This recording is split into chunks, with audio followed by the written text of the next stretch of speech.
I think God surprises us when, like, he likes to see that we'll be willing to do it, and he likes to push us to be uncomfortable because that's how you grow. But he doesn't leave you there, and he definitely doesn't disappoint.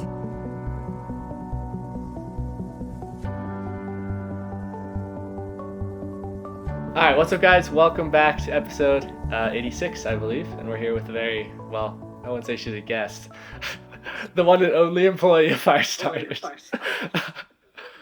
Kirsty Sinclair.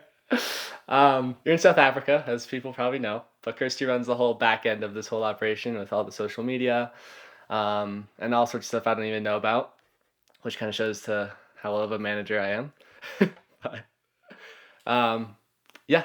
I think today we're talking about not working for Firestarters because that's not very exciting, but I guess more of working for Jesus and God every day in a sense, I guess, if you can call it work, which I think we can.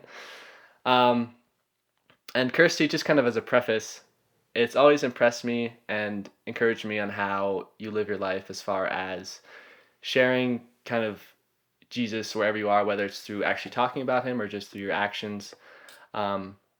And so I've grown a lot in just learning from you and being inspired from you and encouraged by you. And so I think it'd be really cool. I've heard a few stories through the last few months, and I guess, I don't know, we haven't known each other for very long. But yeah, so I guess the last few months of just how you have lived out that lifestyle and kind of how you can encourage others to do that. So I guess the subject for this episode is kind of, living life through sharing your faith and kind of that being a lifestyle more than just a thing we go out and do once in a while. So with that being said, I'm going to stop talking and let you say anything you want for the intro here, but it's great to have you on. Thank you. Thanks, Luke. That means a lot. Sure.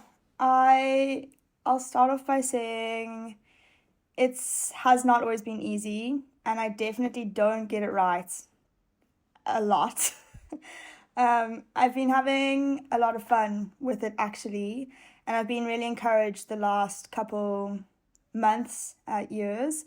And I think getting to the point where you can share it's a tough journey, but when you get there, and this is not just from me, this is also friends that I've chatted to that have had kind of similar experiences. When you get there, it's just so rewarding. It's like if you've tried a base level food for all your life and then you don't know any difference, and then you try like a gourmet meal, like you can never go back to just being satisfied with the base meal, if you get what I'm saying. Yeah. So I think, it's been an interesting start, and it's been interesting trying to find new ways to do it. So let me ask you this. When was like the first time you felt like you were inspired to do, I guess we can call it ministry or, stepping out of your comfort zone for the sake of Jesus? I think stepping out for Jesus has always been not a comfortable space. But I think the moment, like the one time where I really place it down to where for me was the start of a very big stepping stone in my faith was 2019 to Peru. I don't know if I've even told you the story.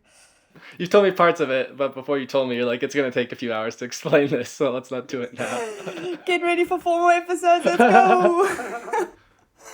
I think the night we got to Peru was a huge change for me. We went, so context, in 2019, in the middle of the year, there was a mission trip with Missions Me, doing One Nation, One Day. My brother had done 2 One Nation, One Days before, and he told me that I should probably come. And it was about, when I told this was 3 months before we were leaving, Carl said, Kirst, you're coming, obviously, like, better start raising funds. And I was like, oh, shoot. And it was 3 months after I'd lost my dad, and I was really feeling like I needed more to life. I needed to find more inspiration, more purpose. And I'd heard from his stories about going on these things and how incredible they were. So I thought, why the heck not? Amazingly managed to raise the funds. Anyway, we got to Peru, and the first night we had, like, all the people in our area kind of got together, and we had this national, within the nation, they kind of had a broadcast meeting with all of the other groups that were around Peru, 10,000 volunteers.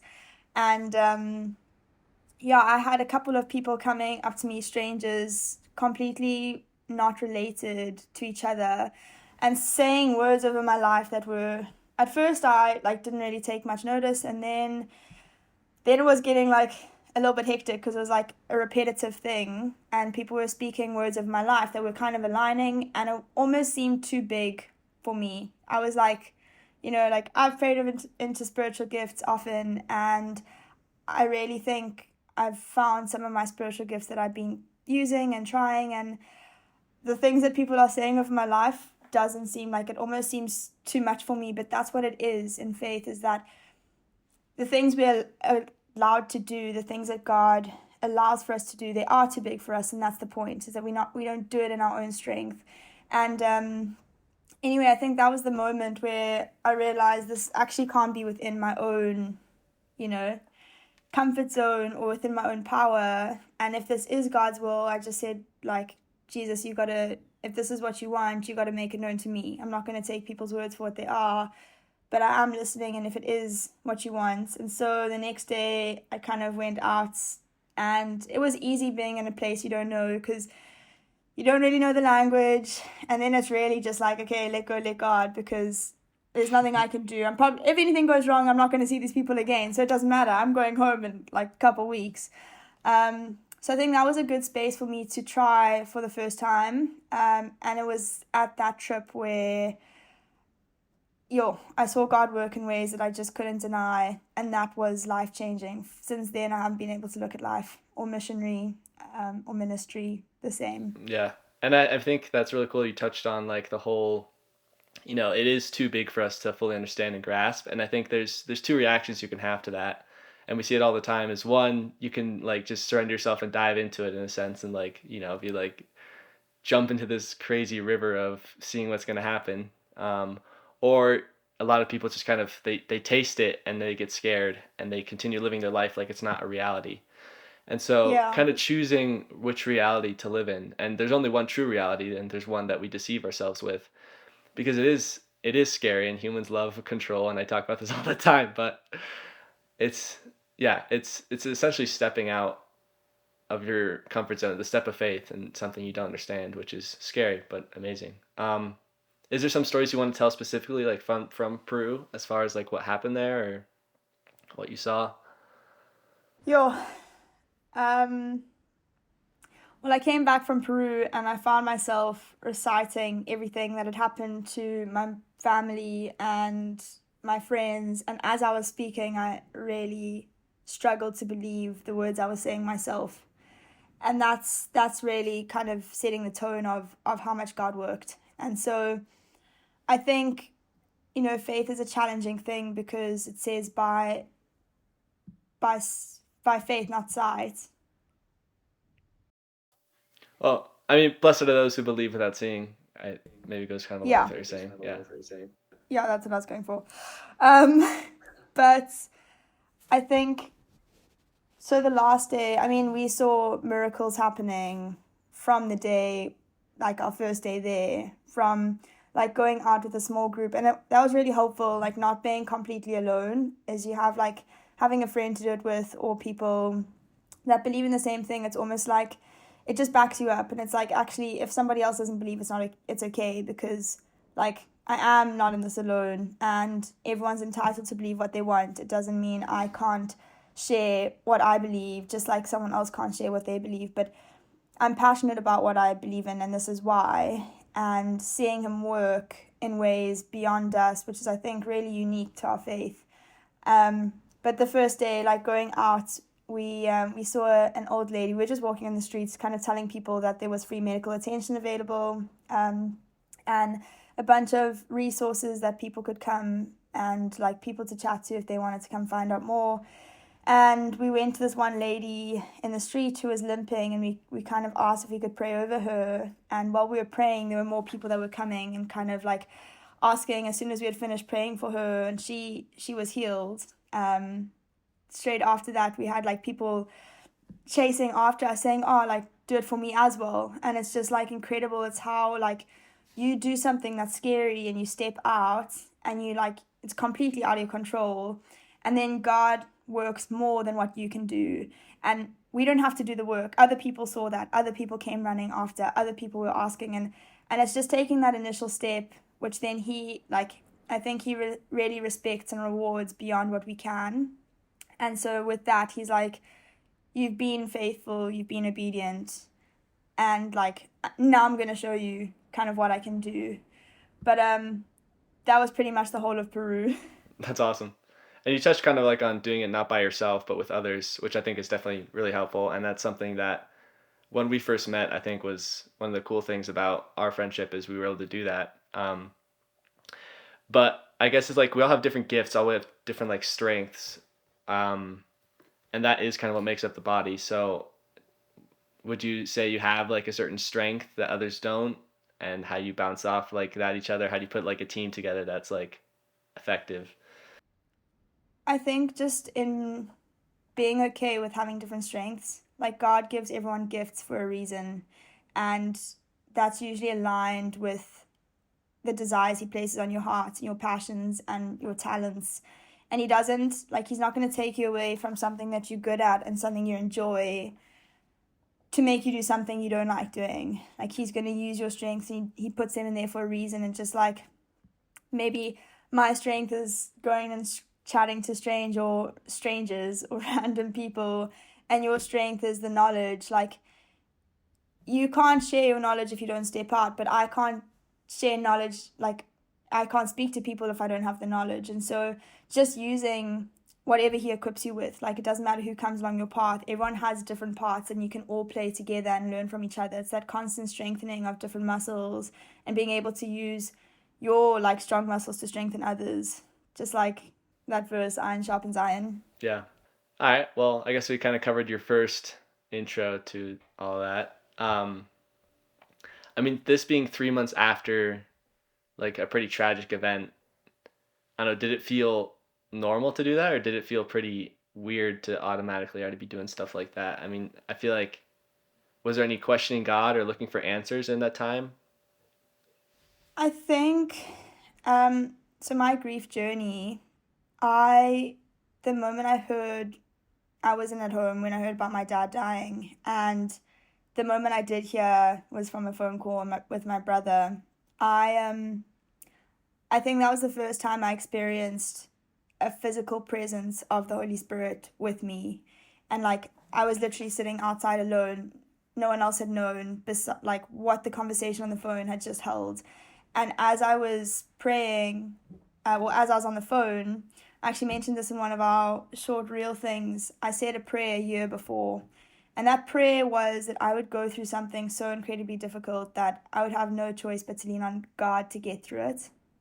And it was in that moment, straight as my brother like said, "Kirsty, it's dad," that I was taken immediately back the year before to that mission trip when I was sitting on my knees like praying this prayer, and part of me was just saying, why the heck have I done this? But I felt this physical, like, literal hands come around me, that I turned around to see who was with me, to see, like, obviously they knew and there was no one there. And I just felt like everything slowed down, and there was just this, I think for the first time, that verse of a peace beyond understanding made sense. Like, it had never sunk in to the degree that it did that night. And moving from that, I have like a lot of closure and assurance in knowing that my dad's going to heaven, or that he was a believer at least. And so death isn't as scary when you have something, to look forward to. Heaven is going to be better than earth. And I took quite a while to start grieving. And so when I first went, I hadn't even properly started grieving. Like, I had felt his absence, but it felt like something he would have wanted me to do. My parents were both big travelers, and they both loved Jesus and shared. And so it felt like that even motivated me more after losing my dad to make sure I went. And I think it was also there where it just felt like God said, I see what you're going through, and I am using you. Let me show you what I can do. Let me show you who I am. It felt like, it was funny, I came back and trying to describe the experience. I think I had chosen to look into, like, follow Jesus for 7 years prior. I was raised in a Christian family, but it was my own decision 7 years prior to me going to Peru.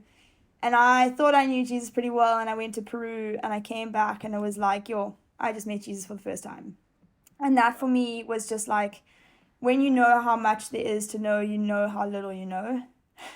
And it was mind-blowing. It's just like, if he can do all these things that, like, more than I've even heard of or read in the Bible, if I can see that with my own eyes, first of all, I feel so undeserving. I'm like, why do I get to experience that? Why do I get to see you work in that way when it could be the thing that brings someone else to Christ? Yeah. And that's the whole faith thing. It's believing not by sight, and then he rewards. And from there, I was like, if you can do all this and more, and you can have comforted me through probably the hardest part of my life thus far, then I know you're in control. And that's, like, it's addictive. Like, I saw how much he could work, and it's just like, you almost want to, I felt really selfish for wanting to be part of it. I shouldn't have been part of it. Like, you're in a space where there's someone crying out to God and, like, had problems for years, and there's absolutely nothing they can do, and they come to you on their knees and they are asking you to help, and you can't do anything. Like, there's nothing physically possible, especially as a non-certified doctor. Like, I have no medical degree. There's not even any medical attention I can help or advise. And I'm there, and I'm like, I can't do much. I can pray for you. And you sit there and you pray, and you see this person being healed in front of you. And there's like this moment, this tiny moment after you finish praying. And I mean, it was interesting because there's a language barrier. They spoke Spanish and I speak English. I didn't know any Spanish at the time. You had, every now and then, if you're lucky, a translator asked them, like, what body part is sore, and they would tell you, oh, ear. And, like, that's kind of where it went. Yeah. Like, that was it. Yeah. And then there's this moment where you pause after you finish praying, and you're like, okay, Jesus, like, did you work? Because I can't do anything about it. And they pause, and there's this moment between realizing you're finished praying and trying to see if the pain is still there, and then they realize it's gone, or something's healed, or something they've never had before, they have it. And it's just like a mixture of them breaking down in tears, but smiles, like, literally from ear to ear, bigger than I've ever seen. And they just, like, on their knees saying thank you. And to witness that and be part of that, when you had nothing to do with it, there's nothing you can do about it, is just like, I don't deserve to be part of this. I don't deserve to see this. I don't even deserve to be the vessel in which you work through. It's so beyond you. But being part of that is the most beautiful thing I've ever seen or experienced in my life. And I think that also was one of the moments I was just, I can't see myself doing anything else. Wow. Would you say that's the most fulfilling part about, I guess, evangelism, healing, and like. I think a very fulfilling part is pushing your own pride aside for something you've chosen to believe in. Like, and there's that huge gap where you don't know how it's gonna go, and then he rewards greater than you can imagine. Like, that has been something I can't even describe. Yeah. So what do you think is the hardest part about that? I mean, obviously it's just stepping on faith, which, like, that first step seems to be one of the trickier things to get over. Is there anything beyond that? Of, like, I mean, I guess for me the fear always is like, what if nothing happens, right?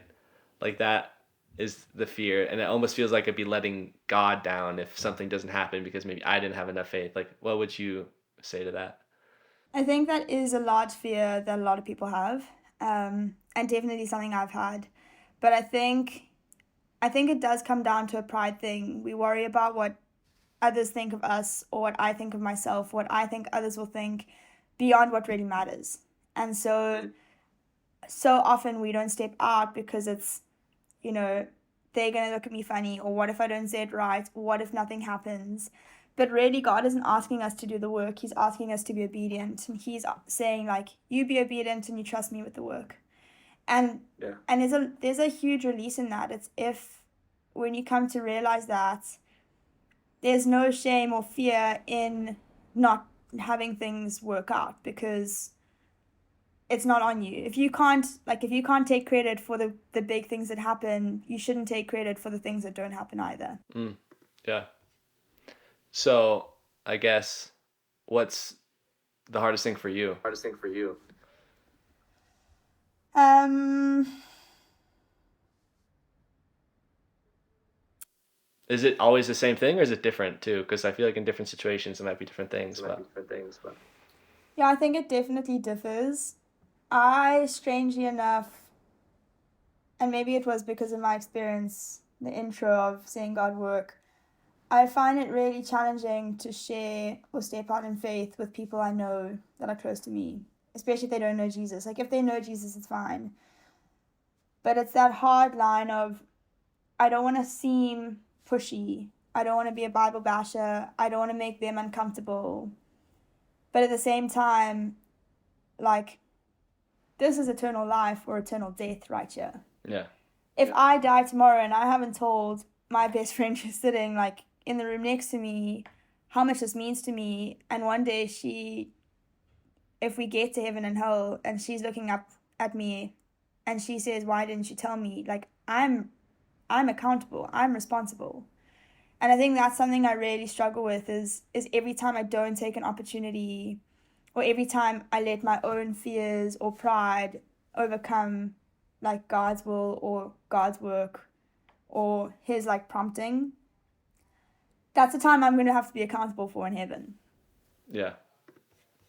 Dang. I mean, yeah, I guess the perspective I've always held to like help with that, because I feel the same way a lot of times, is like, every God gives everyone a fair chance and he's a good judge, but there is that level of he gives us to one, like, to whom something is given, something is required, right? And to us, a lot has been given. Like, we've been given this knowledge, this understanding. We know this truth, and if we hide that from people, I mean, it's almost like watching someone get hit by a semi truck without doing anything. If you could do something, right? So, it's it's a scary thought, but that moment when you decide to do it and you're actually doing it is amazing. But for me, the best part is like after I've done it and I'm walking away and I like think back to like I was about not to do that, but I just did it and look at what happened and look how amazing this is. It's like amazing. And it can be as small as like just praying for somebody. Like we make everything so large in the moment of like, oh, this is like such a hard thing, but it's not. And like people really don't care that much. Like we think people are like so judgy and carry, which they are, but like especially in America, they're not gonna judge you like outright in the spot most of the time. Like you can go up and be like, hey, like, can I pray for you? And sometimes the answer is no, and sometimes it's, oh yeah, let's please, like, thank you so much. And it's, I don't know, we always, I think it's the devil making it seem like it's this big thing. It is a big thing to pray for somebody, but not in the context we think about it. So that's cool. Yeah, on that note, I think it's really encouraging. Like, stepping out seems really, actually, the very first time that I mean, by myself, that I was like, okay, Jesus, like, speak to me, tell me who you want to speak through. Like, I want to be used, I want to be a vessel. Like, just use me. I don't care who it is, I don't know what it is, like, just tell me. And I remember I was on a flight and I can't believe I'm exposing myself like this. I was on a flight. If anyone ever watches this and this was you, I'm so sorry. But I was, I don't know why, there was a guy kind of sitting in front diagonally to me, and I was just like, okay, he's who I need to be praying for. And I was just like, okay, I'm just gonna have courage. And like, I was just like trying to speak and trying to hear what he was saying. And sometimes you don't understand what he's saying. And I got the strong sense of like an image. I got two images and they were for two different people. And anyway, I can't remember. It was something weird, like a cat. And I was like, okay, now what about a cat? Like, what must I tell him with the cat? And I was like, okay, I don't need to know. Like, he's not telling me any further, but I know it's a picture of a cat.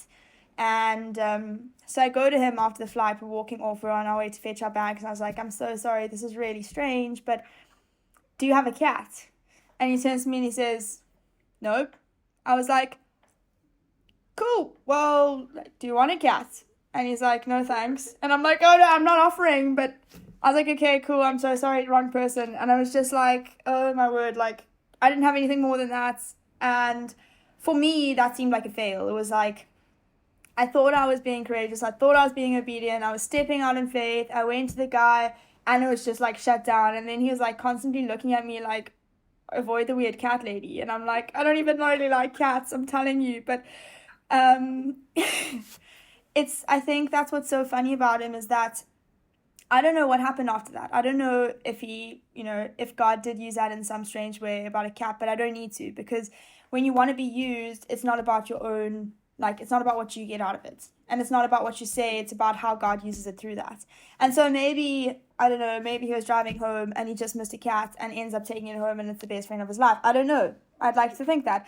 But so often, like, sometimes we don't get it right, and sometimes it doesn't make sense, and sometimes you get a word that doesn't make sense and God uses that in your future. And so although it seems like it's irrelevant now, it may not be irrelevant. And I think so often we're put off by the 2 times where it doesn't work out and we make a fool of ourselves over the 8 times where it actually does, and someone's really touched and their lives feel changed, or they've been crying out to God saying, Lord, like, do you see me? Give me something. Like, I'm really trying to hang on here. And there's been times when I, like, get a random word for someone and I'll go and say it to them. I'm like, I don't know what this means, but, like, candy floss or whatever. And they just, like, burst out crying on their knees and they're like, thank you for being obedient. And it's like, I have not, like, I don't know what that means. Like, Yeah. But I think it's so silly how socially we are so consumed with, like, high ratios and high, like, needing to get high marks. I don't know what it was like in America, but in school, It's grades.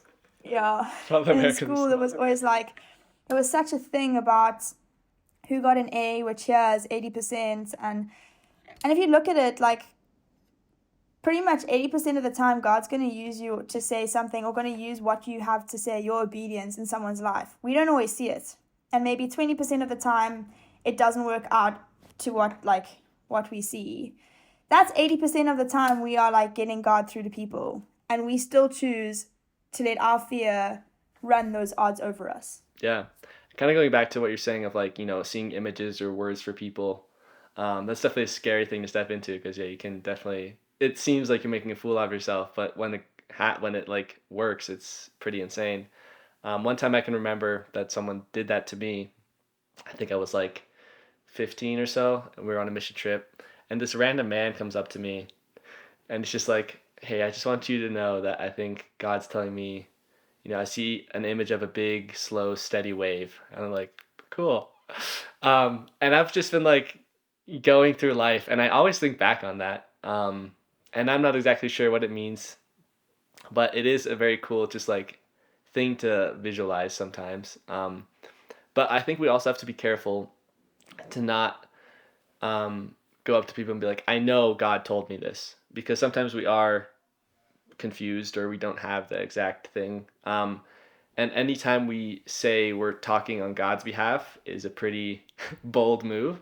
And I think unless it's something that we know aligns with the Word of God, and obviously there's things that we tell people and we're like, I think God is telling me this, but I think every time we go at it from an approach of, like, I know God is telling me this, like, that's where it gets a little dangerous.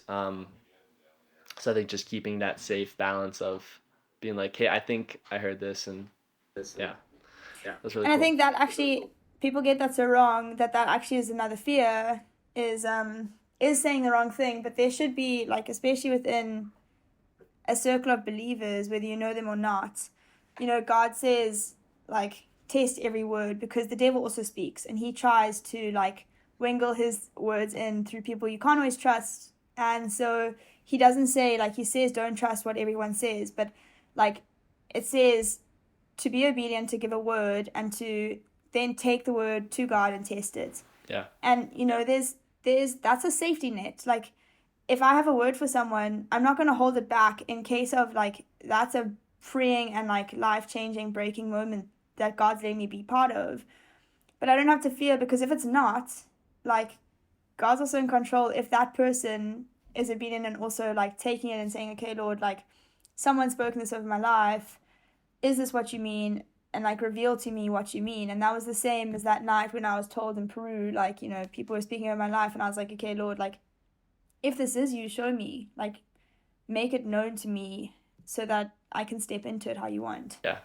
And I think in this society, we've been kind of given an advantage in the sense of, you know, there's not many people anymore that will just walk the streets and randomly approach somebody for any type of conversation. And so I think Walking the wrong streets, Luke.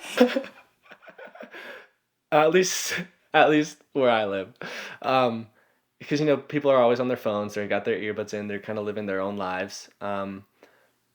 But the moments that someone does approach them or talk to them about something randomly, like, people remember that, and so it kind of gives us a bit of a leg up potentially.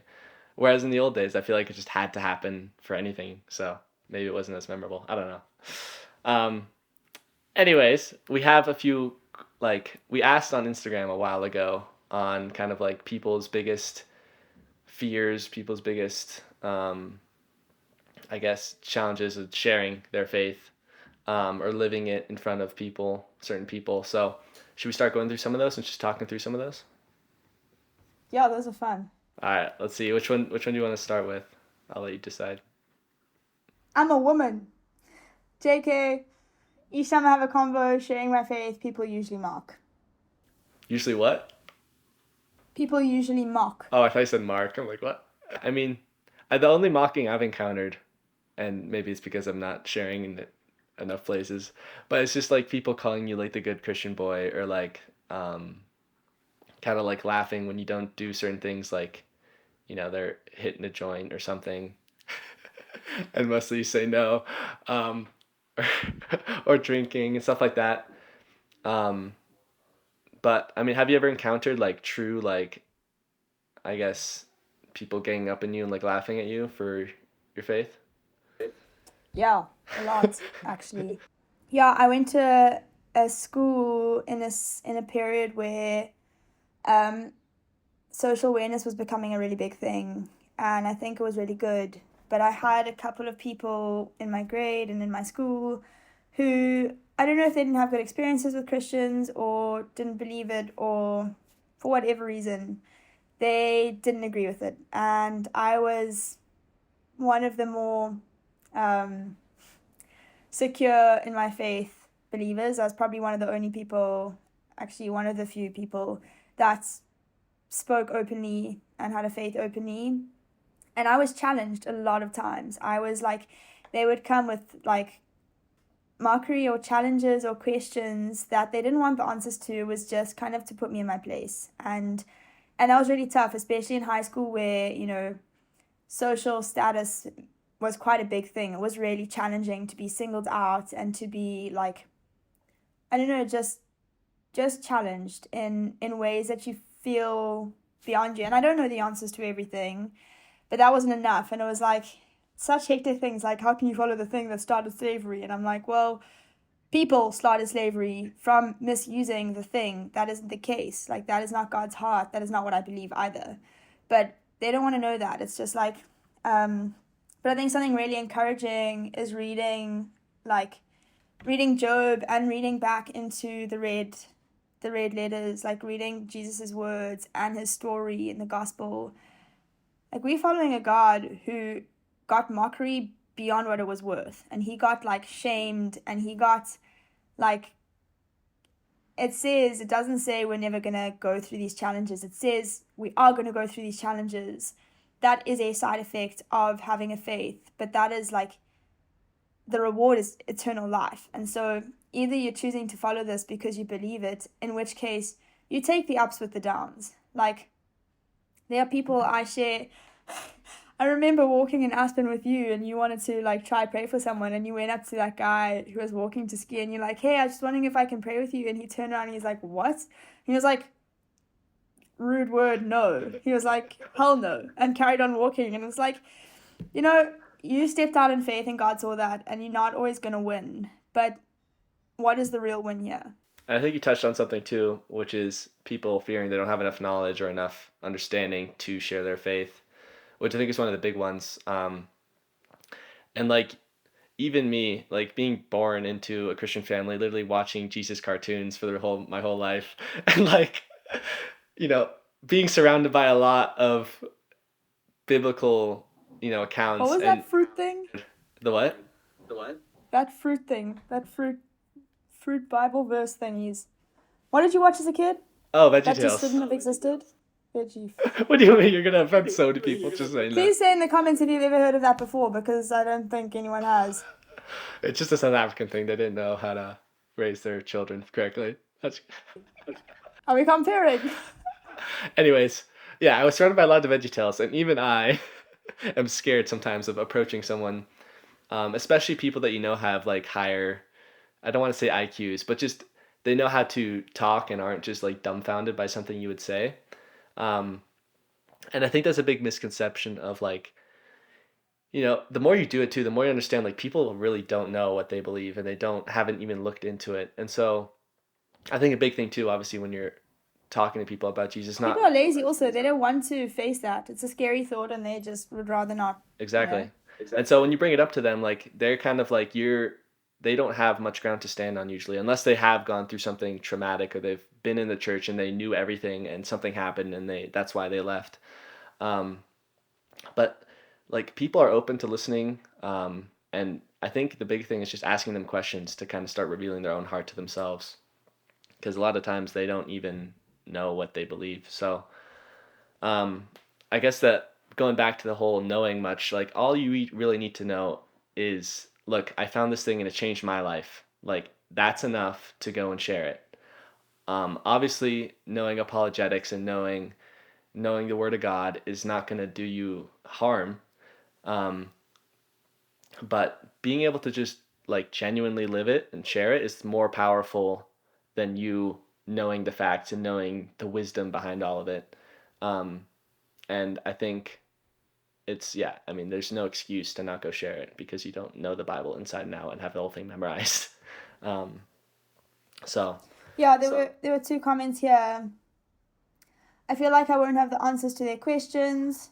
That's one. Because if I say the wrong thing, it might lead people away from Jesus. And just on what you touched on, I think two things just to note on that is that we don't have all the answers. We are not Jesus. And it's okay to like be challenged or questioned. And I think you'll gain a lot more respect. And it's like totally acceptable to say, actually, I'm not too sure, but I'd love to find out and let you know. Or like, that's something I actually haven't thought about, or like I should probably look into that, or what a great, perspective that I've never thought about before. And go and like educate yourself, and then, there's no harm in that. And also, um, you don't always have to have like there's some answers you can't answer, but what's in the word is true. And so there's a safety net of, if you know the word, if you know your Bible, like it is very seldom, it's even praying for people. Like if you're like, oh, I don't know what to pray for, I don't know how to pray for people, like if it's in the Bible, it's probably not wrong. So if it's something God believes and it's his heart set for his child, it's truth. And I think we seldom like realize the weight of that. yeah. Yeah, just go and read the promises that God's given us. And I mean, some of them seem incomprehensible and how they could be true, but they are. So, and I think that's another Yeah, thing. then you can just go pray for everyone. Just they don't even have to know you're not really making your own prayers up. The Um, Bible's writing your prayers for you. I think that's another cool thing too or not a cool thing, a scary thing sometimes. But I think there's been this, I don't know if it's been around forever, but just going out, you know, evangelizing, sharing Jesus, but not discipling people, right? We bring them in, we give them like the preview maybe, but then we just kind of leave them to their own devices. And so what are ways that we can share the gospel but also continue that person's journey or help be part of that person's journey? And is that something we're trying to do? I mean, we are not the teacher. I think it's dangerous when you take that upon yourself, or like always coming back to, you're also on a journey figuring it out yourself. But I think even what really stood out, I remember a story that my dad told me. He was in the army once. Well, when he was in the army, there was this one situation. He wasn't in the army just once. But they basically they stood for the highest person in the room. So if it was like the general, the colonel walked in and he, like, there wasn't a higher person in the room, they would stand. And so they had this like set time every day where it was their prayer time. Whether you believe or not, it was like everyone's quiet and use that as prayer. My dad used to sit or kneel at the base of his bed. And I think like the sergeant general, I don't know all terminologies, but the colonel, that sounds pretty high, walked in, and it was during their prayer time and everyone stood up and my dad stayed kneeling. And they said, "Oh, Sinclair, like, do you think you're above us?" And he just said, "No, but if I'm not wrong, it is prayer time and I don't think you're above my God." And they like literally left it there, dropped the subject. They were like, "Very well," carried on with the thing, and they walked out, never gave him a problem again.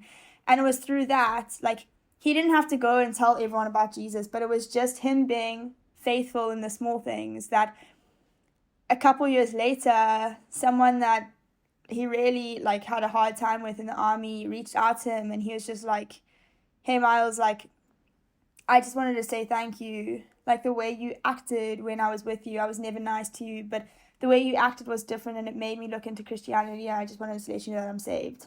And like, it's not only through words, like, you can speak huge volumes with your actions, and that's what what sets us apart. And so journeying with someone, it's not always about telling them the right thing or teaching them, the Bible. If there's a desire, they'll do that themselves, but it's being set apart because that's what we're called to be. It's like acting in love. It's just following up. It's like, what's going really well and what are you struggling with? What can I pray for? And it's just those small things that's really encouraging, that shows that you're journeying with them, that I think sets us apart. Yeah, no, I think just like inviting them into the body of Christ and into discipleship, not in the sense of, here, look, I'm going to tell you what to do and how to do it because I'm now your teacher and you're the Padawan kind of thing. But like, let's do this together. Let's share our struggles together and let's figure it out together as a body, not alone. So I guess practical ways of doing that is like, obviously just, give them a follow on Instagram or get their phone number or invite them to your actual church if you like live there. Just ways or just send them a personal message saying, "Can I pray for you?" Yeah. Like, even people that don't believe or don't overtly say they believe in anything, like, there's comfort in the idea that there's something higher and that somebody is praying to that higher thing for them. Like, even if that's a concept too foreign for them, like, I don't know if Instagram's gonna send the right message, but if that's what you do, Luke, sure. Everyone that's followed by Luke, you can message DMs. Just know that's him stepping out in faith. You flippin' new-aged kid. No, I'm kidding. Let's move on to some more questions people have. Hey? Let's move on to some other questions that we got, or answers. A lot of these are people saying, I feel like I won't know the answer to their questions, which is valid. But we already talked about that. My friend says religion makes them uncomfortable. That's a fair and valid point. I found this really nice mutual space with a lot of friends, and I've applied it to people I'm meeting for the first time, of, at the end of the day, I believe we're called to love, and with that comes respect. And you're never going to push, just like I think Jonah said, you can't stand on a corner street and like shout at people to make them believe Jesus. And I think there is a mutual respect. Like, I believe in something and I don't want people to make my time believing a hard time. Just like I don't want to push. If I expect respect for my beliefs from other people, I'm not saying they have to agree.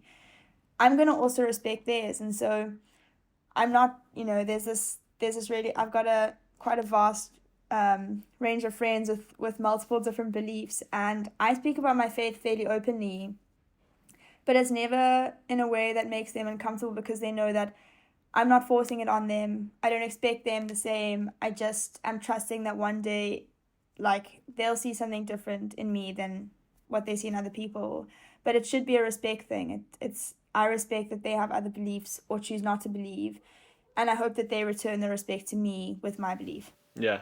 And I think just too, like, keeping in mind, like, a lot of the big topics and a lot of the big subject matters and a lot of the big things we go through life are challenging to talk about sometimes. They're not always the most fun or easy to talk about.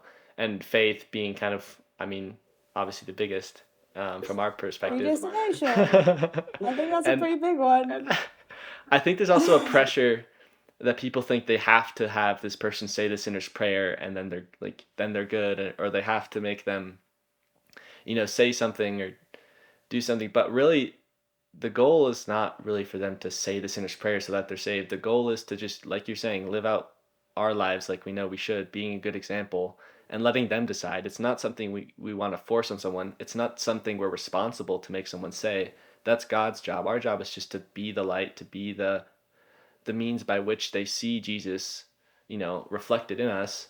And God takes it from there. And obviously, if they ask you, yeah, like, I want to accept Jesus, then yeah, obviously sit down with them and say it, but have it be their decision. Don't be like, and yeah, maybe in like the right situation, you offer it up to them. But don't be like, okay, so you ready now? Like, let's do this thing. Like, if you get hit by a bus, I want to make sure we're good. Like that's a valid concern, but it's not our job to force it on somebody. Like, I always cringe so hard when I see someone trying to force it on somebody, and I know it's not genuine, and it's just like, oh God. But yeah. I feel like that when I'm walking the streets with you sometimes. What, forcing it? I'm kidding. I don't think that's one of my I guess insecurities. I've never said the sinner's prayer with somebody, and I feel like that'd be really cool to do. You've never? I don't think so. You've never what? Like, sat down with someone and like had them, like, repeat the words of, hey, Jesus, like, I know I'm fallen, I know I'm a sinner, but I believe in you, like that whole thing. I think that'd be cool to do one day, but I've never done it. Well, Jesus saves, not us. I'm kidding. That's Yeah, right. that would be cool. What type of questions do we have? I'm afraid of doing it wrong and pushing people away. I think that also just ties into, it's not, at the end of the day, like, it's not up to us. And you don't have to, like, if you don't know the answers, don't claim to know them. And you can't go wrong with, like, answers that are in the Bible.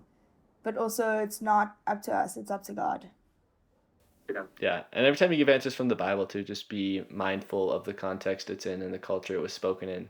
Because obviously a lot of times people these days will read certain verses in the Bible and be completely offended or not understand, but that's because they don't understand. Sometimes they don't even understand that analogy, which is slightly concerning. But that's where like the knowledge comes in of being able to explain that to people. I think is pretty helpful. And knowing some stuff like that. But again, the biggest thing that will turn people away from following Jesus is when they see you claiming to follow something and living the opposite. Because then they're like, well, if he says he believes this, but he doesn't even really live it out or actually believe it, then why should I? I think how that in itself is interpreted is also very problematic. And I'll take an example.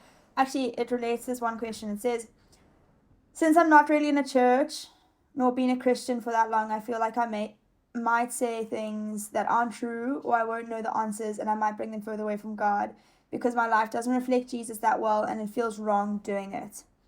I think at the same time, like, we are called, because of Jesus' heart for us, into living in certain ways, and that is not supposed to be restrictive because he doesn't want us to enjoy ourselves. But when you understand his heart set and why those rules are put in place, you can understand why. It's like a parent would tell a kid not to touch a hot stove because they're going to get burned. Of course the kid's going to want to go and be like, well, we'll see about that, like, and then they get burned and they go crying to dad. And that's the whole thing, is that we aren't perfect and we are fallen and we do sin and we're going to continue. Like, we are not ever going to be perfect humans. But getting it wrong and sinning is not the issue. It's how we deal with that. And I think so often we let our sin build a wall between us and God, And ultimately that's the devil working. Like, Jesus knows that we're falling. His, like, when the son, that parable where the prodigal, like, the son runs away, he's scared to come home, even to be as a servant, and he's met with his father, like, offering everything with arms open wide, and like a new inheritance for him. And I think that is Jesus. Like, that is the heart set. We are going to go through trials, we are going to get it wrong, but the beauty in a faith and our belief system is that there's such grace within that. And I don't know if you've heard about that whole Hillsong thing where, well, in many churches, people fall short, people sin, and often when there's been like sleeping around, it's often like shaped or spun in a very negative way of like beyond saving or redemption. And I find that so wrong. Like, people shouldn't be fearful of coming forward with their sins, because that's just holding them back more. God's desire for us is freedom, and it's community, and it's to share each other's burdens. It's not to, like, sure, if you know someone's doing something wrong, you say, hey, like, this isn't what we're called to. I'm not telling you off because it's not my place to judge. But there's something better. Like, I'm not telling you to stop because, like, I think it's wrong. I'm telling you because there's a better life to this than that. And there's freedom in that. Like, that should be something we rejoice over, not something like we're ashamed of. Yeah. No, I think that's a great point. And I think making sure we let people know, like, look, I'm not perfect by any means, but I am perfect because I have Jesus, right? That is the message. That is the good news. That is the essence of what we're sharing with people. So I'm really glad you brought that up. But then I think also, once someone is in the body of Christ, when someone is in that discipleship environment, we are held to keep each other accountable. And I think, the saying, don't judge, is true, but there's also an aspect of we should, I mean, by the way we judge, we also will be judged, right? So always keeping that in mind.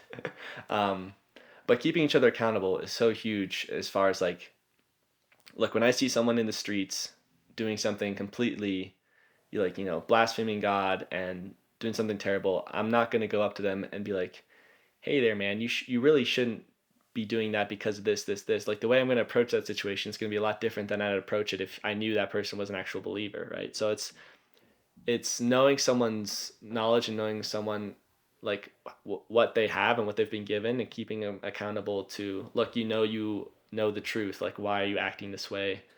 And the beautiful thing is, when we all do that together, we all keeping each other accountable. Yeah.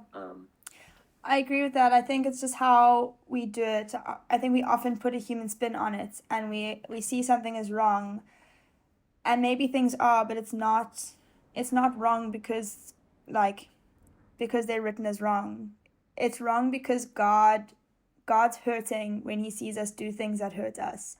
And so approaching it with even just a discovery point, like, if I got a friend that, is crossing her own boundaries or hurting herself, be it like, I don't know, exercising too much, because that's a bad sin.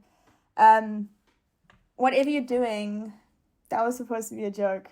I don't want to accumulate this to anyone, but like, I had a friend that crossed her own physical boundaries more than she was comfortable, and she said, like, she feels like she was just stuck in this place of shame where she didn't want to come forward and share that, and that was holding her back from so much freedom. And I said, let's just, like, where's it, where's the shame coming from? Where's the kind of what's holding you down? And it's not even the fact of what she's doing. And that's what I find really sad within the broken connotations of the church, or the things that we take into our own hands, is sharing our sins should be something of freedom. It shouldn't be something of like guilt and reprimand, and just like stepping back into, okay, I'm told this is wrong, I don't understand why, I feel bad for it. It's not saying, hey, you need to stop doing this. It's saying, okay, let's like see why God wants this for us. Let's see what we want for ourselves, and let's try like see where we're going to have to make sacrifices and why. And again, it's not something people should journey with by themselves. Like, we're supposed to share the burden with each other. Amen. Well, I think that's a good spot to kind of start wrapping it up, unless you have anything else you'd like to add. Um, Yes, this one last one. It is really scary, even though I know it's the right thing. I'm afraid of being judged. I've been there. I don't know if you have anything to comment on this. being judged. It's really scary, and even though it's the right thing, I'm afraid of being judged. All of that. Um, it really just depends the type of people. I think I've come into a space, an environment, and I live a certain lifestyle where I don't really care much anymore about what people think of me, like certain people. For example, strangers and stuff like I could care less. Um, but the people that, like you said, like friends that I've known for a long time that maybe don't know Christ, or people even that do know Christ, like I'm I respect what they think of me. But if that ever compromises what I know I should be doing, then that's obviously a problem. So I'd say like it's really freeing when you start living a life where you don't have to really worry about what others think. And I think I've been born and raised and kind of am in a situation currently where I'm not surrounded by a ton of people that disagree with me, or I'm working in an environment where people disagree with me necessarily. Like I was homeschooled. I live in the woods by myself sometimes. Just like so I maybe it's because I've just not been surrounded enough by people that think otherwise. But even when I am like when I start sharing things and I make it obvious to them that I believe in Jesus and here are my values, and like people respect it mostly. And we have a great conversations, and I don't need them to agree with me, and they don't need me to agree with them. So it's kind of finding that balance of, you know, living the life but not being offended if people don't listen. Yeah, I just want to say on this as well. Um, Starting off was really scary, and I was so scared of getting things wrong. Heck, I did get it wrong for the first like couple times, but when when you push through, if you think about how scary it is now for whoever said that, like how scary it is to face stepping out of your comfort zone to that extent. And I can say God is not only going to meet you there, but He's going to go beyond what's worth it. Then, depending on how scared you are, like that just goes to show how much He's going to work. And so, if it's not that, like, if you're not that scared, you just kind of don't want to face, whatever, then trust me, it's worth it. And if you really are scared of something, it's even more worth it. Yeah. Yeah, and I've just come back from I don't know, my brothers call them missions, where I go on these work gigs and basically sell my soul for very little bit of money. um, I'm kidding. It's these work opportunities, these workaways, and the first week I was there, I was like, okay, like, slowly, like, I was like, felt like I was alone. I felt like I was the only believer there, and there was like 100 people that were working with me, and then we had like 50 guests that were working that definitely weren't in the same like belief system. And when I started sharing like small testimonies, and that's what's nice about testimonies, is that it's your own story. People can't tell you that you're wrong. Like, it is your experience. How you experience it is your truth, and that's okay. But within that, I like, as soon as I shared like, oh, I'm a believer in small ways, and you don't have to outrightly say I'm a believer, but just saying like, oh, like, let's just pray that we can do this, or like just sharing small testimonies subtly, people picked up that I have a faith. And I found out like, I think 6 of the 9 people I was working side by side with were also believers. And I was like, hey, I'm not alone. Like, I'm in the majority here. And if I didn't say anything, I would be alone. But instead, you start to build like this small little army, and you don't feel alone. And then like when you're in a room and you know that 4 other people believe Jesus, and there's 2 other people in the room, you're in like the odds. And so it doesn't really, yeah. And so I think God surprises us when like He likes to see that we'll be willing to do it. and he likes to push us to be uncomfortable because that's how you grow. But he doesn't leave you there, and he definitely doesn't disappoint. Yeah. And the bigger the risk, like, of you stepping out in faith, usually the bigger the feeling and the reward after. So. Bigger reward, yeah. All right, well. Amen. Time End out. off there. Like and subscribe, comment down below, send us some more questions for next episode, and in a few months, we'll be doing episodes in person. Hopefully some quality upgrades and some interesting stories to tell. So I'm excited for that. And we'll see you guys in the next episode. Bye. Jesus is a friend of mine. Jesus is my friend. Jesus is a friend of I mine. have a friend in Jesus. Jesus is a friend of mine. Jesus is my friend. Jesus is a friend